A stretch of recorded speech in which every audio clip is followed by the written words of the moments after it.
আসসালামু আলাইকুম।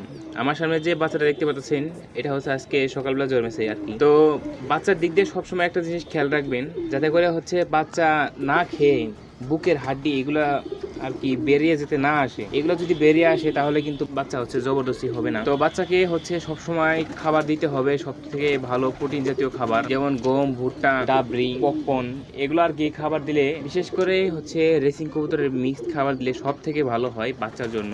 এতে করে দেখবেন বাচ্চা কয়েকদিনের মধ্যে অনেকটাই বড় হয়ে গেছে। ধন্যবাদ।